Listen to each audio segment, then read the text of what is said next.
Hello, food fans. I have a Kentucky Fried Chicken beverage here. This is, I think it's Pepsi.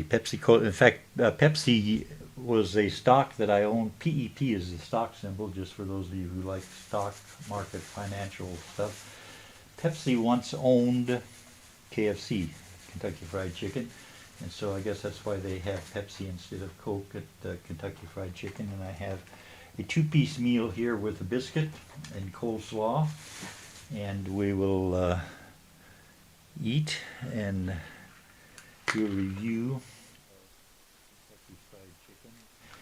And the first complaint I will say is that the cap does not seem to want to fit on the cup.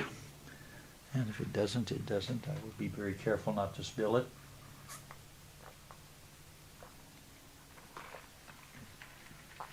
And they don't have root beer also, so that's why I'm having the Pepsi. It's always been good. I think the pieces are getting smaller than they were, say, 30 or 40 years ago. Later today, I'll probably do a music video here at the piano. Someone wanted to hear "Are You Lonesome Tonight?" That's public domain now. That means I can play the song and I don't have to pay anyone royalties. No one owns the song.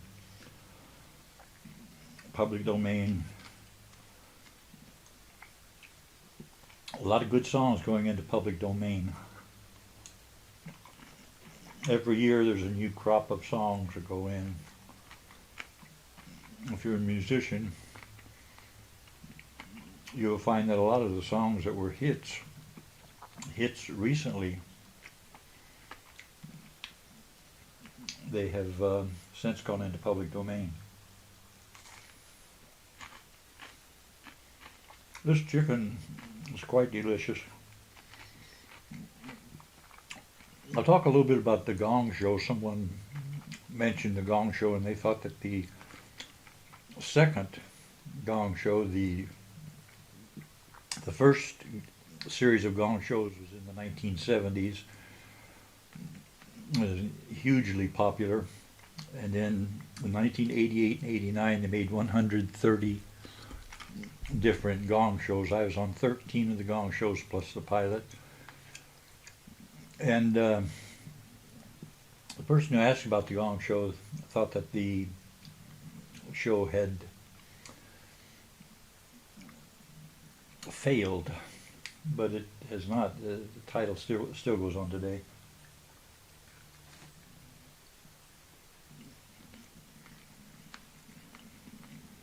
The Gong Show financially for me was the second best series I've ever worked. Second only to Dear John. On the Gong Show, they worked 13 weeks. They did 5 shows on Saturdays and 5 shows on Sundays. And I was on each weekend, either on a Saturday or Sunday. And I could be on as often as I wanted to be on, as long as my character on the Gong Show could not be recognized from the previous time I'd been on.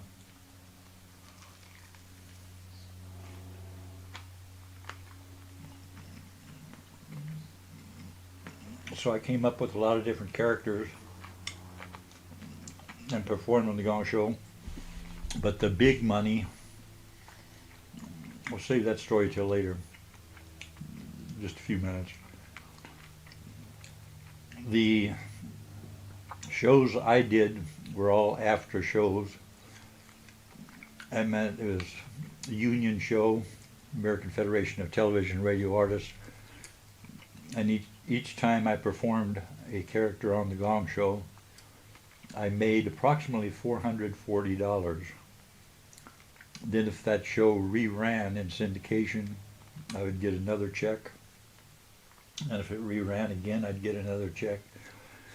And they even, at one point, sold all 130 episodes of the Gong Show to some country in Europe or Asia, I'm not sure. What I got was foreign residuals, when I got paid for the 13 shows that I had worked.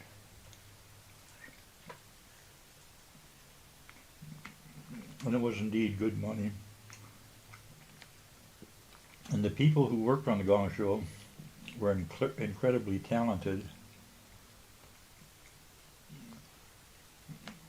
And I'm not talking about the acts, ACTS acts that you would see at home when you're watching the Gong Show. I'm talking about the people who produced the show.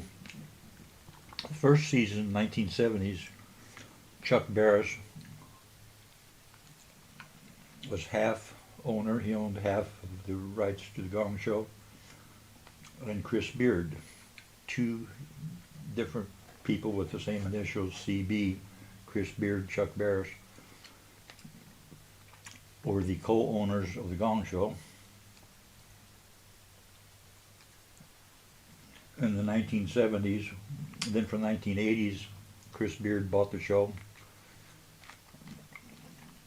When he liked the characters I came up with, and even after the Gong Show had completed its run, Chris Beard stayed in the business. He produced shows in Las Vegas. Chris Beard was one of the producers of the Elvis Comeback 1968 special. Chris Beard used to write for Rowan and Martin's Laugh-In, which at one time was the #1 show in the United States. Of all primetime shows, Laugh-In was #1. And Chris Beard was right there, part of it, and he was the person to whom I would report when I went to the Gong Show. I would usually audition 2 characters each weekend, and they would choose one that they liked best, and I'd go on and I'd do the character. And I got to meet the people who were the judges. Kurt Rambis, who's a LA Lakers basketball player, was a judge one week, and Dr. Demento was a character that judged one of the Gong Shows I was on. Casey Kasem was there as a judge. And while these names are not familiar today, they were fun people to be around and work with. So I got $440 approximately for each performance, plus residuals if the show ran a second or third time.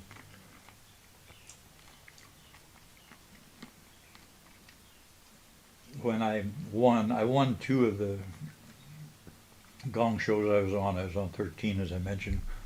2 of those shows I was the winner, so I got an extra $701 for that. But the big money, where's the big money in the Gong Show?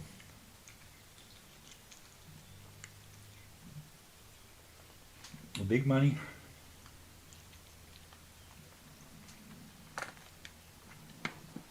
As it always is in children's, is in the music. I wrote 9 original songs out of those 13 appearances. Biscuit is nice. I may have a beverage.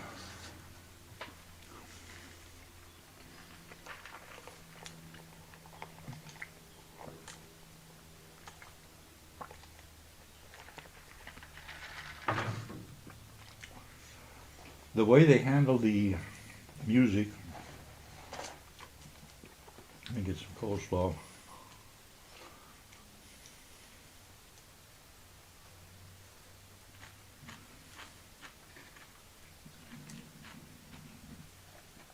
Coleslaw is very good. One more.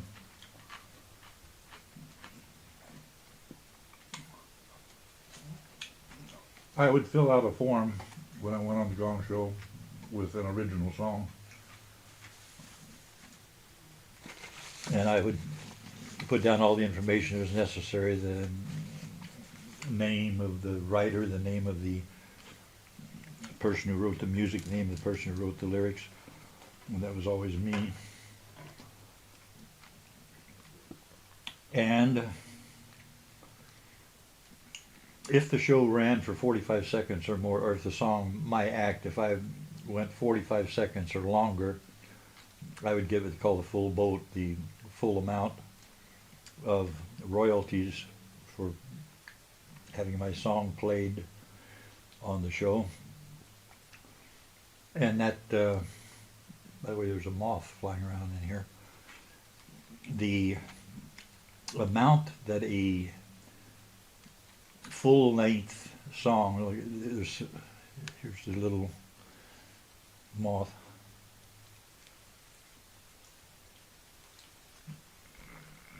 If the song ran for 45 seconds or longer, I get 100% of the writer's royalties and the publisher's royalties. If it ran for a lesser period of time, I would get a smaller percentage of the royalties, the normal royalties. And what the normal royalties were,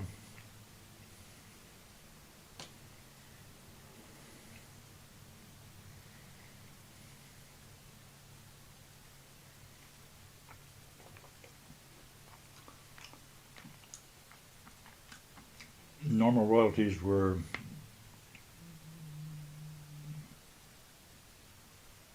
there's a little bone in here.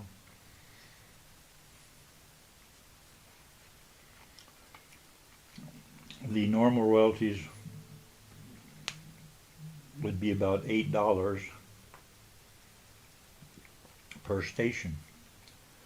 So in a syndicated, it was on about 200 stations. So it'd be $1,600. And that's one time in perpetuity. Royalties aren't paid each time the show reruns and reruns and reruns. It's paid up front. It's a good amount.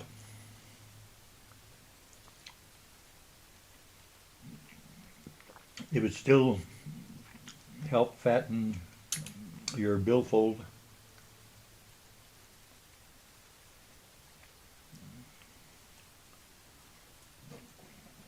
Especially if you wrote a song that became a theme song for a show that was on each week, because that would mean if they made 24 episodes of the show, you'd get the royalty for the song for 24 times whatever the amount is, royalty payment. So for anyone who badmouths the number 2 version of the Gong Show, it was definitely the lesser money maker. The first time around, the show made lots of money. I was never on the show the first time around. I never did meet Chuck Barris.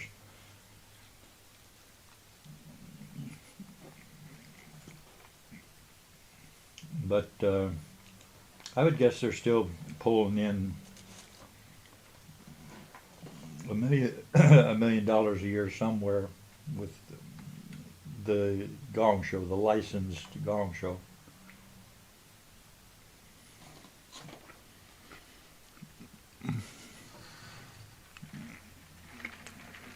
I have not seen any royalties for the Gong Show in a long time.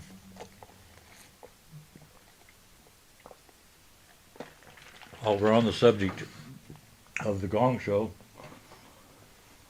if you get a chance, watch the movie Confessions of a Dangerous Mind.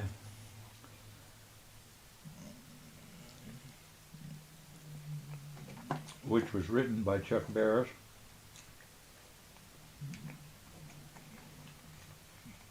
And it's supposed to be Chuck Barris's life as a CIA sniper operative Chuck Barris claimed, although it's not believed to be true, he claimed to be a CIA operative.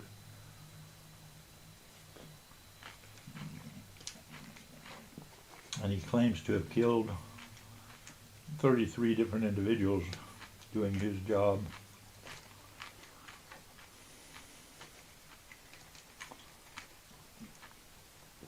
I recommend reading about Chris Beard, Chris, Bearde,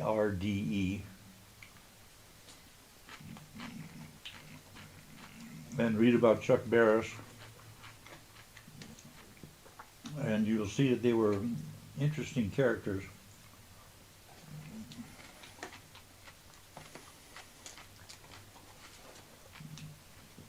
More biscuit.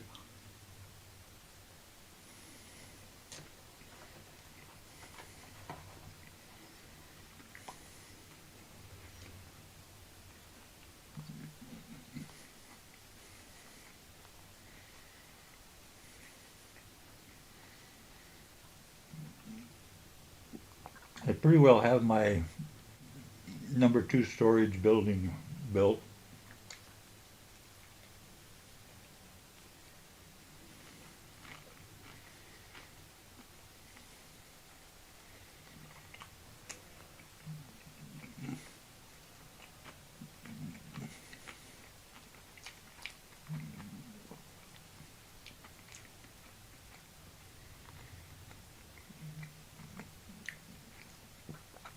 Later today I want to make a video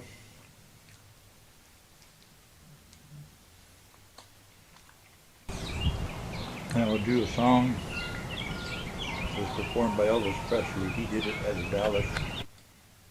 I will do it rockabilly style.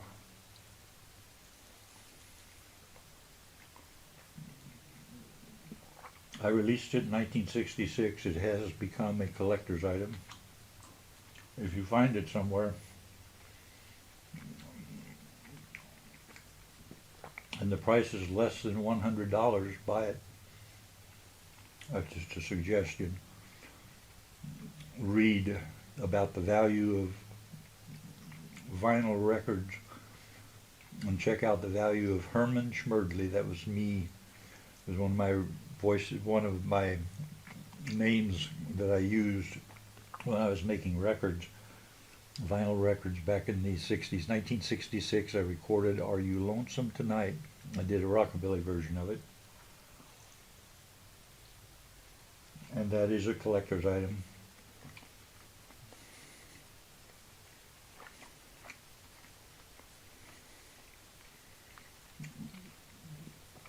This is a small piece of Kentucky Fried Chicken.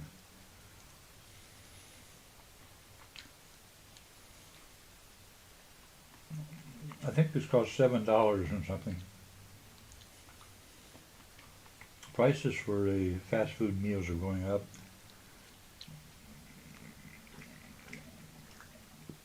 And most places in Tennessee, most restaurants, fast food restaurants, don't have indoor dining anymore.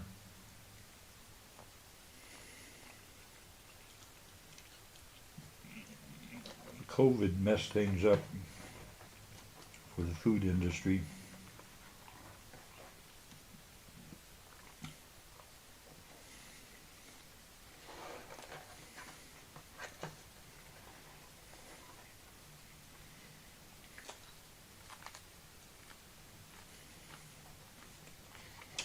Not too bad a meal.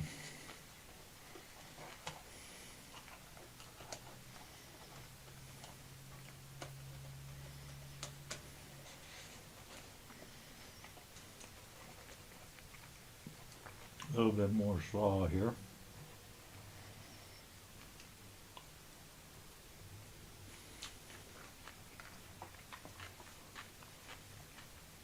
Thank you for coming over and stopping by.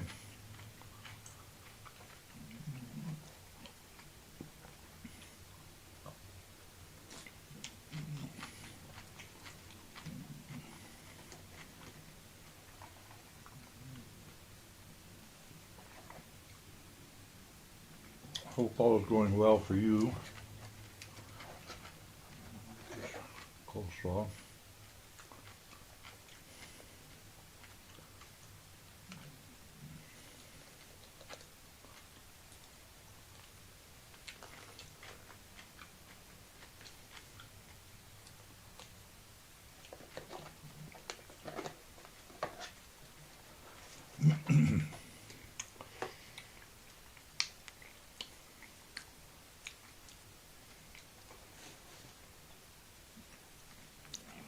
Another sip of Pepsi. I don't know what Pepsi stock is doing these days. Pepsi is, they're still listed as a stock. PEP is the symbol.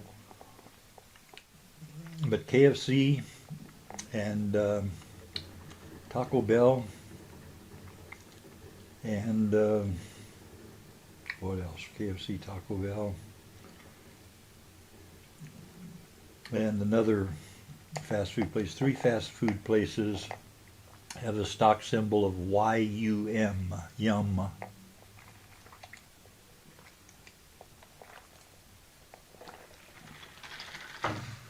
Greyhound Bus Company used to have the stock symbol DOG. And with that being said, I will say thank you very much for coming by, and thank you for watching.